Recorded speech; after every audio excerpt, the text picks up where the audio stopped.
Podcasts are hot right now. How do I know? Well, you're listening to one right now, aren't you?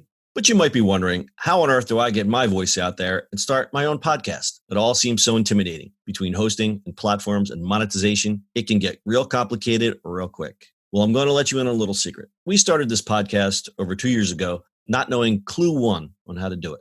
So how do we do it? We did it with Anchor. Anchor is the free podcast app with creation tools that allow you to record and edit your podcast right from your phone or computer. And Anchor will distribute your podcast for you, so it can be heard on all the platforms like Spotify, Apple Podcasts, and many more. And everybody likes money, right? Well, you can make money from your podcast with no minimum listenership. It's everything you need to make a podcast in one place. So go right now, download the free Anchor app, or go to Anchor FM to get started.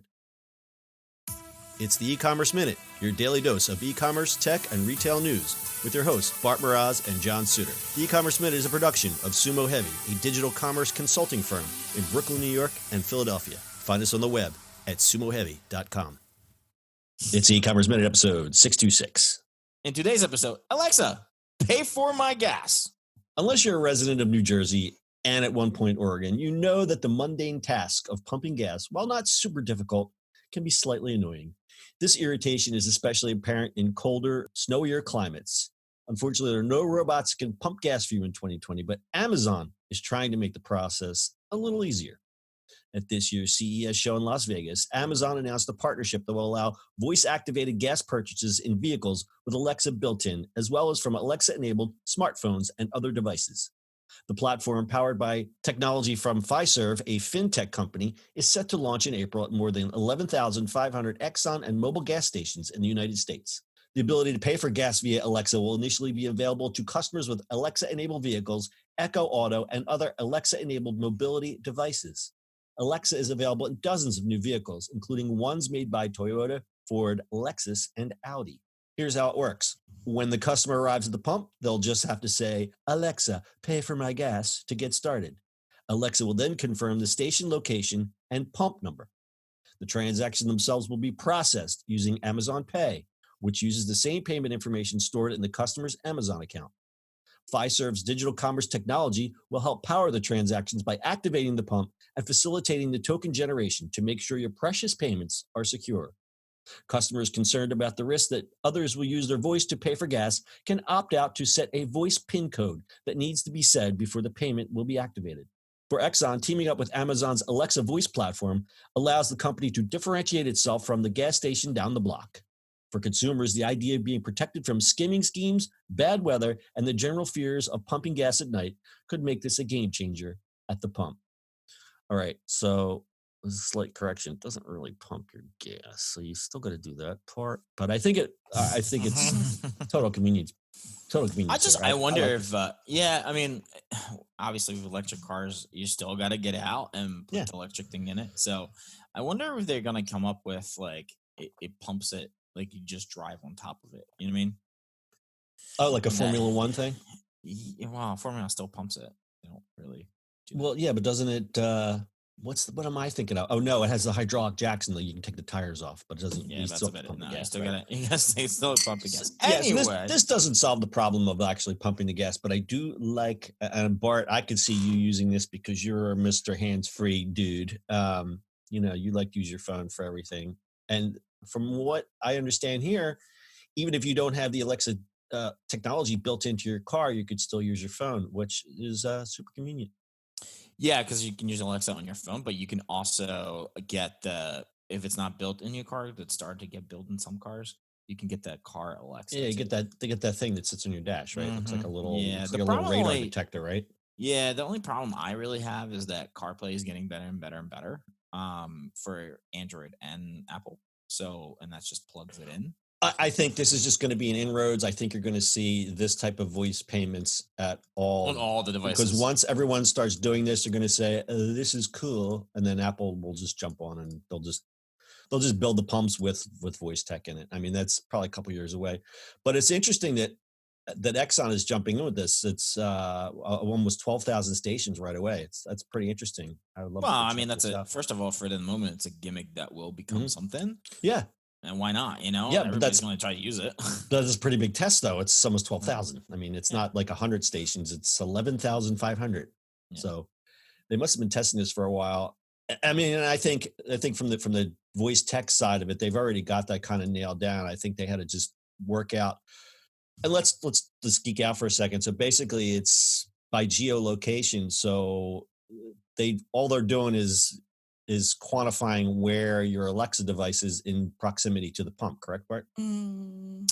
I think so. Right? I mean, no, how do it know? I think from the video it says that Alexa pump at whatever the pump. I'm assuming it's on in those proximity, obviously from GPS that you're at. Right. So if you say, Alexa, pump my gas, it'll say you're at the gas station of 12th and Main and pump 3, correct? And you say yes. No, from the video, it says what gas station you're on. I'm at pump 4. You have to tell. Oh, you have to tell it what pump. Okay, so then you're just narrowing down the GPS because GPS, I guess, maybe isn't quite that. I mean, you don't have the same, 4 Exxon Mobil stations on 4 corners. Right. It's not Starbucks. No, but I'm saying like how precise it can be to down to to how many feet you are away from the pump, so it doesn't confuse you from one pump. You got to tell which pump it is. Right. So you tell it which pump it is. You initiate the transaction. You still got to get out and pump your gas. So that's the only downside of that. I think it's pretty cool. Oh, okay, so as we said, as voice assistants gain popularity, they become a target for hackers. We did the crazy story last year, episode 593. Hackers can use lasers to control your Amazon or Google devices.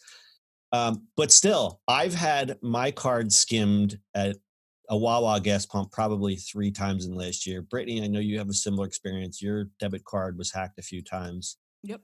Tyler's was at Wawa. Yeah. Okay. So Wawa seems to be the big criminal here. Because they had a whole ginormous breach going on. Well, they had a data breach. I mean, I don't know if the two are the two are the same because I know there was a skimmer. They found a skimmer at the Wawa by my neighborhood. They actually found a skimmer clamped on to my bank has an ATM on the side of it, and there was a skimmer clamped onto the ATM on the side of the bank.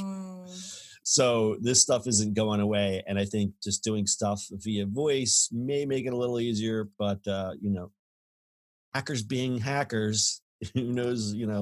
The new problems we're going to open up with that. Yeah, I mean it's definitely a lot more problems, but it's also the technology is heading that way. This is one of the reasons I actually like the Apple Card because you can change your numbers on the fly. Right. And I think something like this, it's really good because I'm sure others listening to this podcast can relate when you get the call from the bank and says your debit card has been compromised, and you spend the next month changing all your subscriptions and everything else that is linked to that debit card back to a different thing. So lesson learned, I just run everything for Apple Pay now, but not everybody does that. And it's just not a pleasant thing. All right, Brittany, why don't we just close it up with a little stat time? So there's actually like a little tidbit here followed by a stat. Oh, a stat time and a tidbit. I love it. A tidbit. It's like a snack, but just a little bit. We could have a little bit of stats. Just a little bit. As a treat. As a treat. So this is kind of just like a broader tidbit about the gas industry in general.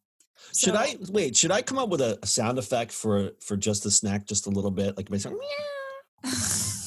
a trigger sound. That way people will know. They'll be like, just a little bit, just for a snack, just a little bit.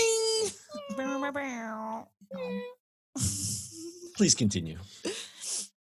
All U.S. gas stations are required to have modern pump transaction technology that can accept and charge credit cards with the built-in security chips by October 1st, 2020, which is kind of like what we were just talking about, skimming and whatnot. Yep.